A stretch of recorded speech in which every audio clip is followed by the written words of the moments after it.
Todo, el hilo me parece que tiene que ver todo acá, tiene que ver con esto que hablábamos hace un rato, de a quién le dejo mis herramientas, ¿no? La trascendencia, ¿no?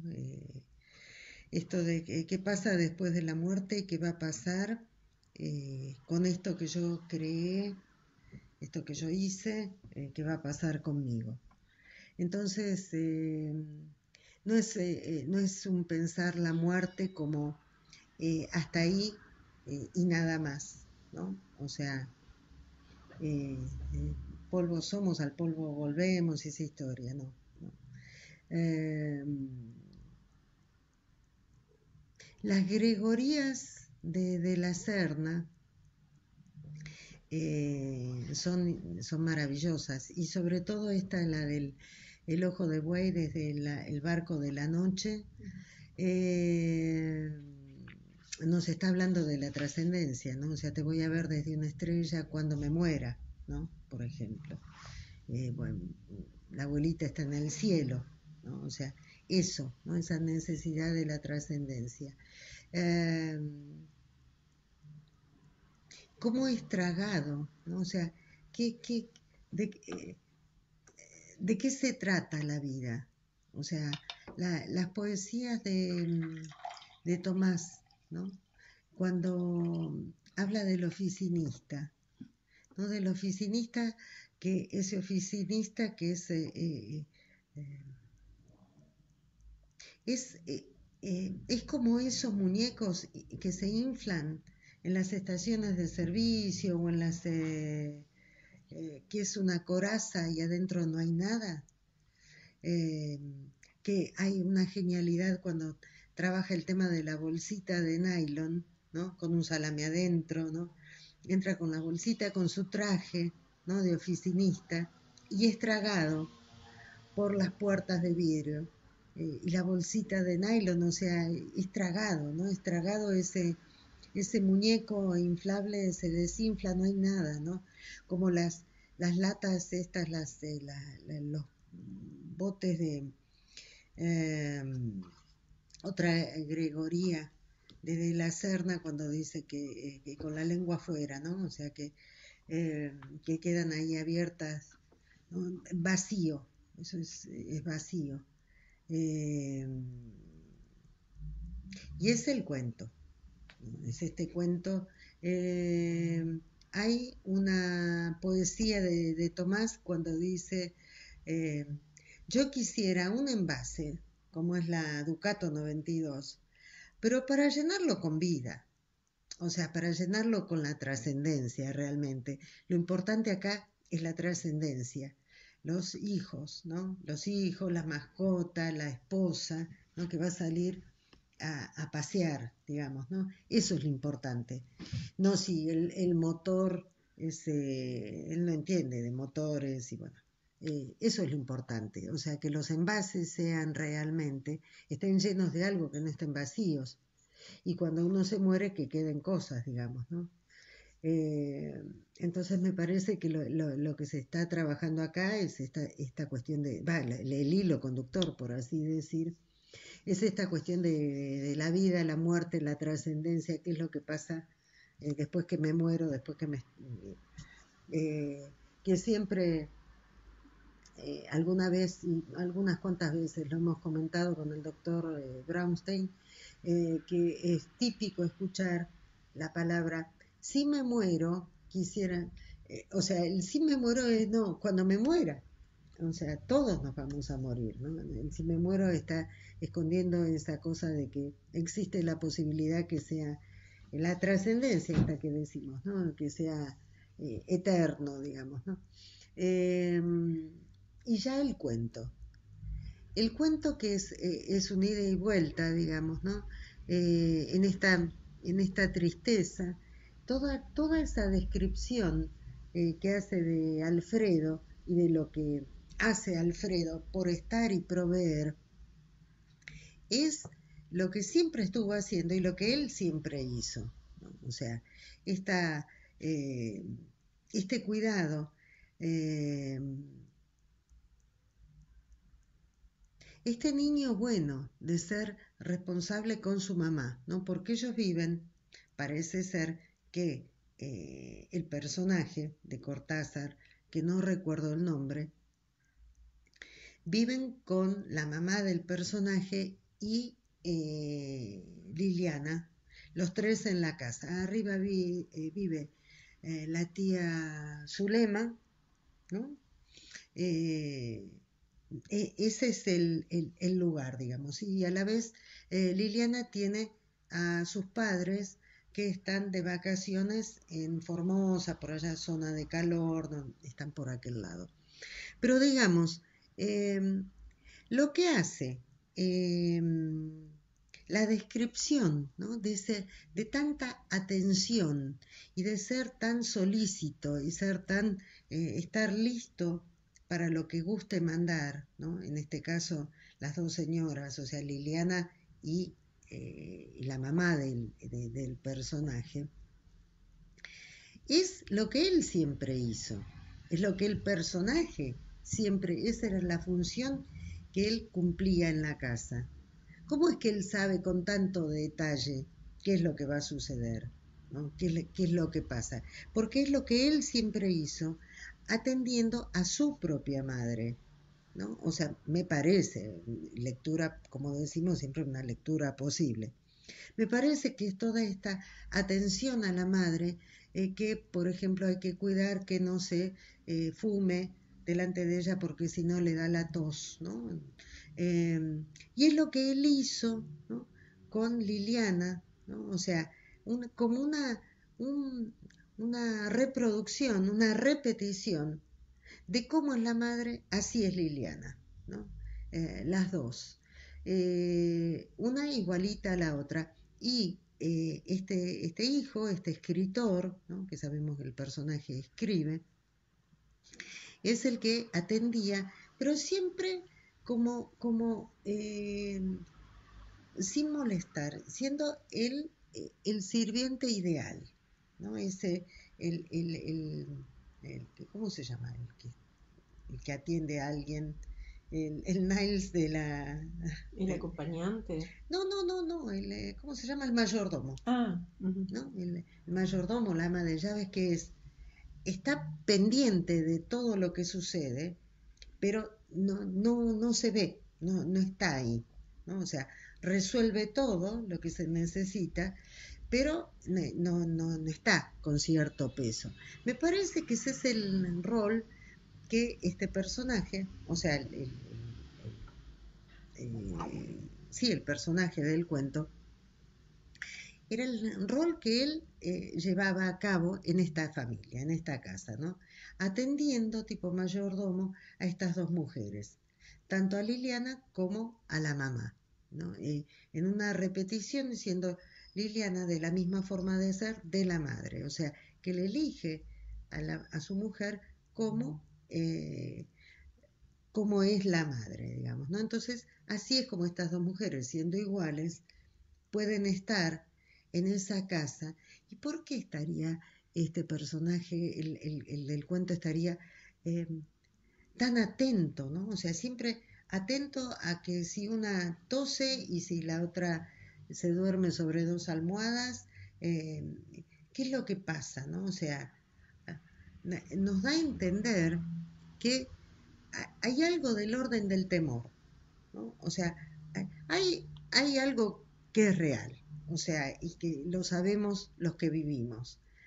No puede haber dos reinas en una casa, y menos si es la suegra y la nuera, ¿no? O sea, hay, hay ahí una rispidez, ¿no? Porque se llevó mi hijo y porque le dedicas mucho tiempo a mamá. Generalmente, o sea, no es que sea así, digamos, ¿no? O sea, hay como una tensión, ¿no? Entonces, para tener a dos reinas conformes, hay que estar muy encima, o sea, hay que estar muy atento que no falte nada, que esté todo bien, ¿no es cierto? Entonces, me parece que ese es el rol que este personaje viene a cumplir y que por ahí de pronto tiene estas salidas, digamos, estos espacios de... hay un hijo el Pocho, ¿sí? O sea, el Pocho, que es el que se clava la astilla, pero Liliana se va a trabajar todo el día, ella es química, y él no sabemos qué es lo que hace, al menos no se me ocurre. Lo que sí sabemos es que tiene un grupo de amigos que son muy compinches, ¿no? Muy, nunca como Alfredo. Alfredo es el mismo, o sea, Ujú. Alfredo es el sí mismo, digamos, ¿no? Pero los otros amigos, digamos, ¿no? El doctor Ramos, que ahora le va a decir, y que pareciera, si no entendí mal, pues, una sola escucha tuve, ¿no? Pero pareciera como que Ramos se equivocó y se va a salvar, Ujú. pareciera. Eh, y después están los otros, ¿no? Los que van al campo, noches de póker, alguna que otra borrachera. Estaba Fernandito, el Pincho y no sé qué otro más. Que él se los imaginaba que había uno que siempre andaba en campero y se tenía que poner, por culpa de él, porque se iba a morir, se iba a tener que poner traje. Entonces, ¿qué es lo que él sabe? Este moribundo, ¿no? Por ponerle un nombre, este moribundo sabe que Alfredo ya sedujo a, eh, a Liliana, ya sabe, eh, porque Alfredo fue actuando de la misma forma, fue viendo, ¿no? Eh, cómo era él con Liliana y cómo era él con su madre, y él fue ocupando ese lugar. Me hace acordar esas películas de Hollywood eh, de una mucama que admira a la dueña de casa y entonces ocupa el lugar. Son películas de terror o qué sé yo que estaban de moda hace unos años atrás, entonces era, qué sé yo, había una de la mano que me hace la cuna y otra, no, bueno, no, estaba John Crawford, no, bueno, genialidades las primeras, ¿no? O sea, esas que tomaban una la personalidad de la otra, uy, geniales, ¿no? Ya después, bueno, las versiones estas ya mucho más pobres, pero digamos, ¿qué es esto? ¿No? ¿Qué es esto que va tomando el lugar, ¿no? Pareciera como la nube negra que va entrando y va ocupando todo el lugar y toda la atención y se ocupa de todo. Eh, Me hace acordar a López Rega que con Perón e Isabelita que pasó de mayordomo a ser casi presidente, el que manejaba la Triple A y bueno, era la sombra de Perón y llegó a tener el máximo poder, ¿no?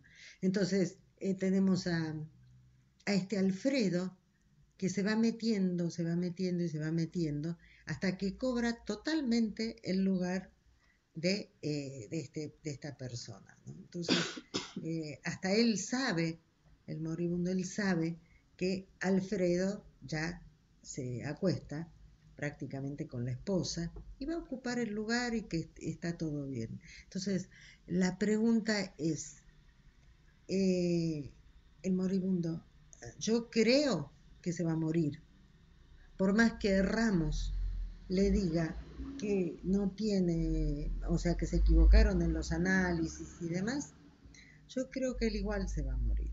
Se va a morir porque no tuvo a lo largo de toda su vida las agallas para pelear, ¿no?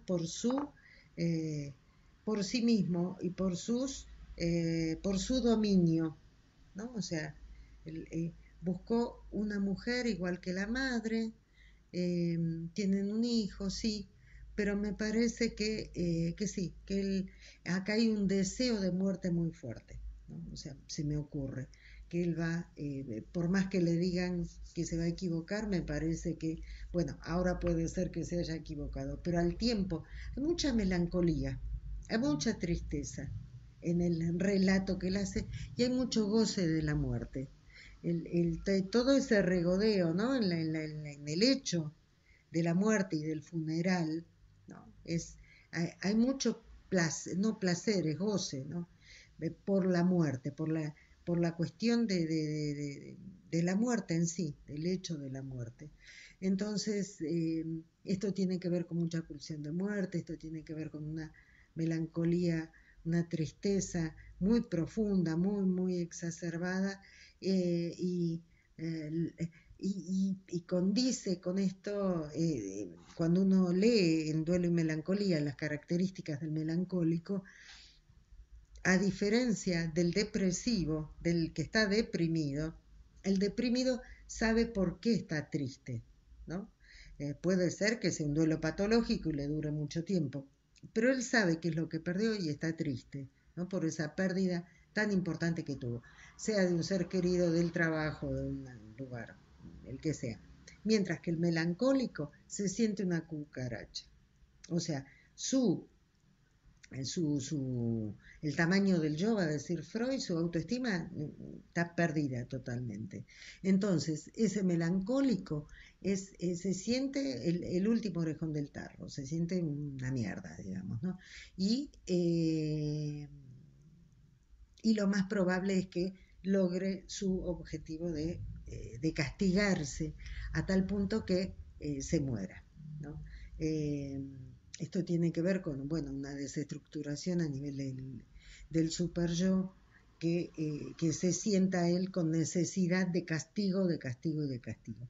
Entonces todo este regodeo en los funerales, en la muerte, en la agonía, en la inyección esa que le ponen y que esto que el otro, tiene que ver con un goce, perdón, en todo este sufrimiento y este padecimiento. Entonces yo creo que, bueno, si no es ahora, en un tiempo, este hombre sí se va a morir. El traspaso de los sueños es muy lindo ese cuento. Es un cuento muy interesante, porque, bueno, esta cuestión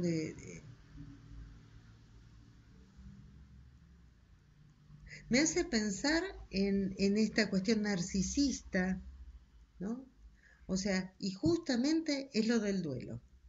O sea, sí, por eso insisto con esta lectura de la melancolía, porque justamente el narcisismo hace que uno, cuando está bien, necesite cargar, ¿no?, los objetos que hay alrededor, y largue como seudópodos, nos va a decir Freud, y que en realidad siempre es un narcisismo secundario. O sea, cuando hay un objeto en el exterior, uno lo ama, ¿no? Y en definitiva es como reflejo de uno. Y cuando se pierde ese objeto, entonces regresa al yo, ese seudópodo, digamos, ¿no? Y se cargan nuevos objetos y demás. ¿Qué es lo que pasa con estos sueños? O sea, él largó los sueños y el vecino le dice, no, esto no me corresponde. Es como si yo llevara mis cosas a tu casa y vos me digas, bueno, yo te las guardo un tiempo, pero después llévatelas porque yo no, no me identifico con estas cosas. Entonces después me vuelven a mí las cosas, ¿no? Entonces, esto de ese narcisismo que se carga, ¿no? Que el narcisismo siempre tiene que ver con esta imagen. Ahí es una relación especular. Y entonces, bueno, es justamente la melancolía es una patología en el narcisismo. Es en este yo que se siente, como decía, una cucaracha, ¿no? Entonces, eh, no soporta su propia imagen en el espejo, se siente mal, se ve mal, y la patología pasa por ese lado. Entonces, en la melancolía justamente llega un momento que se odia tanto esa imagen en el espejo, la que me devuelve el espejo, que la única forma es destruirla, la imagen esta, para que no, sí, es insoportable, ¿no? Y este cuento, bueno, creo que que se mueve, porque el cuento es precioso, realmente me gustó mucho, eh, tiene que ver con eso, ¿no? O sea, no. Y también tiene que ver con esto de, son tus sueños, ¿no? O sea, Esos son tus proyectos, eso es lo que vos querés hacer. Yo no quiero hacer eso. O sea, cuando hablamos de sueños, hablamos de proyectos. Y entonces, relacionado con el cuento de del moribundo, que ni siquiera sabemos el nombre, porque no recuerdo haberlo escuchado en el relato, y le pongo el moribundo, el personaje, ¿no? No sabemos quién es, ni nombre tiene, es una sombra, o sea, es un sujeto que no tiene sueños propios. Lo único que hace es, por eso hablaba de un niño obediente, es satisfacer los sueños de los demás. Y por eso creo que ahora no, pero dentro de poco sí se va a morir, porque él no tiene un nombre propio, que es lo que de pronto a uno lo, lo, lo diferencia, lo marca, lo recorta del entorno. Se me ocurre que no. Hay un poema de Cortázar que se llama El niño bueno. ¿Así? Sí, que dice, no me lo voy a acordar entero, pero dice, no sabré desatarme los zapatos, ni dejar que la ciudad me muerda los pies. No cometeré faltas de estilo.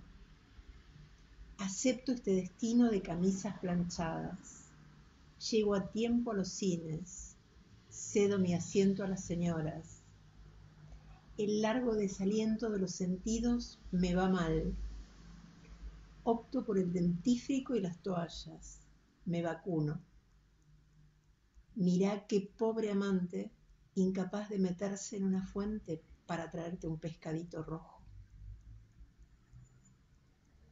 Es el moribundo este. Es hermoso ese poema. No sé si lo Sí. dije entero, si me falta un Sí, pedacito. sí, sí, sí. No, Es no, es bellísimo. ¿cómo se llama? Es este fulano. Este fulano que mientras no tenga una nominación importante, porque yendo al vecino, digamos, de los sueños, ¿no? Que los sueños van y vienen, Mm. digamos. El vecino, no quiero saber nada con tus sueños, nada, ¿viste? O sea, hasta tanto este personaje, porque Alfredo por lo menos tiene un nombre, Alfredo, él ni eso. Alfredo sabe qué es lo que tiene que hacer. ¿Y qué es lo Alfredo, que quiere? qué es lo que quiere, cómo lo tiene que hacer y cómo lo va a conseguir. Mm. Este no. Este lo consiguió de Pepe, de Chiripa consiguió esto, la consiguió Liliana, la familia. Es una envidia total la que le tiene Alfredo a este moribundo. Y él no logra, claro, no, siempre va a estar en el niño bueno, siempre va a estar en el lugar del yo ideal, de esta madre, siempre va a estar en ese lugarcito ahí, y de ahí no va a salir. Por eso creo que la lectura va más por ese lado, por el melancólico que, que, que está ahí, ¿no? Y llega un momento que se cansa y se va a morir.